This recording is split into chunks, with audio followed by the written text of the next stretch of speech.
Hey, I don't want no friends. I don't want no new relationships. All that pussy ass shit. Hey, I don't respect none of that shit, man. If you got something for me, man, they got plenty of niggas around me you could call. I ain't nigga. It's plenty ways you could get in touch with me. Man, don't get on no internet and do nothing publicly. Don't do nothing dealing with no fucking publicity. None of that pussy and shit. And I'm good on them keys, gangster. When you buy shit cash, two keys come with the car anyway.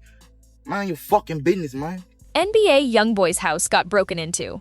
In most situations, that's a private matter you handle quietly. But Jay Prince posted a video announcing he'd helped recover some of the stolen items: YoungBoy's car keys and 2 Rolls-Royce umbrellas.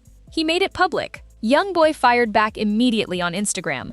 There's plenty of ways to get in touch with him. Don't get on the internet and do it publicly. He's good on them keys anyway. When you buy the car, 2 keys come with it. Jay Prince didn't let that sit.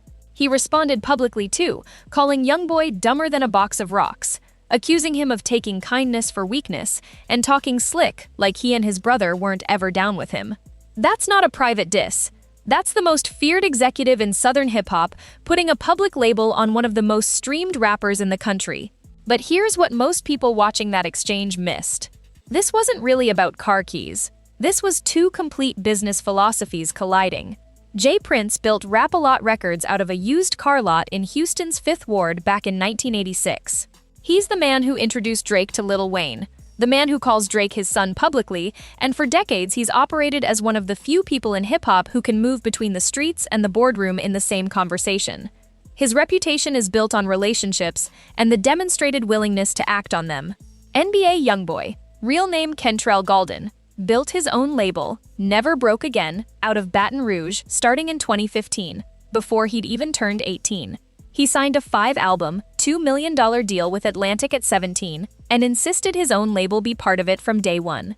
That wasn't accidental. He understood early that owning something is different from being paid for it. Both men built empires from nothing. Both run labels that answer to nobody.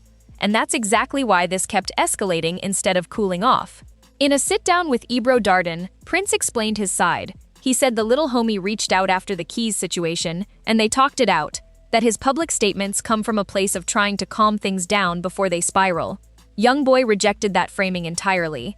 From his perspective, Prince wasn't calming anything. He was managing him like one of his own signed artists, and YoungBoy was never signed to Rap-A-Lot. That tension became impossible to ignore once Drake entered the picture. In 2023, while YoungBoy was on house arrest in Utah, he dropped FK the Industry PT 2, taking shots at Lil Durk and, by extension, Drake, largely because of Drake's continued alliance with Durk. The backstory here matters. YoungBoy's beef with Durk traces back to the 2020 death of King Von, who was killed during an altercation involving Quando Rondo, a YoungBoy affiliate. So when Drake stayed loyal to Durk, he landed in YoungBoy's crosshairs by association. On the track, YoungBoy directly name-dropped Prince, rapping a line aimed straight at him. That put Jay Prince in an impossible spot, because Drake isn't just an artist he worked with. Prince has said publicly, more than once, that Drake is his son, that Drake rolls with him. So Prince did what Prince does. He showed up in person. He flew out to Utah, met with YoungBoy face-to-face, got him and Drake on FaceTime together, trying to push things forward. Then he posted about the meeting publicly, repeating that same line. Drake is my son. He rolls with me. Therefore, it's a good idea to take him off your enemy list. Look at the pattern there. Prince told him privately first. When YoungBoy didn't comply the way he expected, Prince made it public, which left YoungBoy with only 2 options: fall in line in front of everyone, or defy Prince in front of everyone. He chose defiance, every time. And that's the core of why this keeps blowing up. Prince operates on a tradition where checking in with him, especially in Houston, is basic respect, relationships as currency, a structure that's protected him for 40 years. YoungBoy sees that same structure as a toll booth he never agreed to pay into. He's spent his entire career documented in his music, refusing to let other people set the terms of his safety and his access. Checking in was never going to be something he did, not even once. Here's where it gets genuinely complicated, though. According to Finesse 2 Times, YoungBoy actually reached out to Jay Prince directly. Not about Drake, not about the keys, but asking what it would take to get him out of his Atlantic contract. A man who publicly told Prince to mind his business turned around and asked that same man for help navigating one of the biggest problems in his career. That tells you exactly where real power sits in this whole dynamic, even when YoungBoy is publicly acting like he doesn't need it. To understand why he needed it, you have to understand what Atlantic actually did to him. YoungBoy spent years publicly accusing the label of blackballing him, claiming they pulled his mixtape off the charts after it went top 2 weeks in a row, telling other artists not to sign with Atlantic because they won't back you publicly, especially if you live a certain way.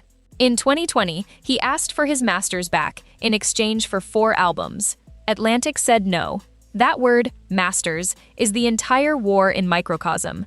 Not just about money, but about who owns the story of your life once you're gone. By May, he'd rejected a $25 million offer from Atlantic's CEO to renew, calling the label out on artist integrity, and instead demanded $100 million to keep his services, a number that wasn't really about the cash. It was a statement. I know what this relationship has cost me, and if you want to keep me, you're paying for what you already took. By 2022, he was the second most streamed artist on YouTube behind only Drake, doing it almost entirely without his label's promotional machine. Eventually, he moved into a joint venture with Motown instead, chasing more autonomy over his own music and his own label's direction. That's the backdrop every time J. Prince offers help. Prince is one of the only people in the industry with the relationships and leverage to actually move something in a boardroom. And YoungBoy, for all his public defiance, knows it.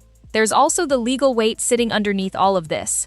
In November 2024, YoungBoy pleaded guilty to multiple charges, receiving 23 months in prison, followed by 5 years of probation. Back in 2022, he'd already been sentenced to 14 years federally for a felon in possession charge tied to a 2021 Las Vegas incident, later reduced. That's not background noise. That's the actual pressure he's operating under while running a label, releasing albums, and touring at the same time. And it's exactly the kind of legal architecture J. Prince has spent decades learning to navigate. So where does it actually stand now? Despite everything, YoungBoy's affiliation with Never Broke Again carried into a high-profile run on the Make America Slime Again tour through 2025, including dates in Houston, Prince's own city, while the relationship between them remained publicly unresolved. Whether that meant some quiet truce or just YoungBoy doing exactly what he wants regardless of whose city he's in, nobody's confirmed. What's clear is that this was never just a rap beef or a clash of egos. It's 2 definitions of power in the same lane. Prince built his on relationships, tradition, and the willingness to step in when he sees a problem. YoungBoy built his on refusing to need anyone's permission to do exactly that. Both of them run labels representing entire regions, Houston and Baton Rouge, and both of them are too stubborn to be the one who folds first. Every time it looks like these two might find a way to coexist, something reignites it. A post, a leaked account of a private conversation, a tour stop in the wrong city, and every time it reignites, it burns a little hotter than the last round. They haven't figured out how to share the air yet. From everything we're seeing, they're not close to it. Let me know what you think. Is this ever getting resolved? Or is YoungBoy and J. Prince just built to keep colliding? Drop your take in the comments and subscribe for the next update.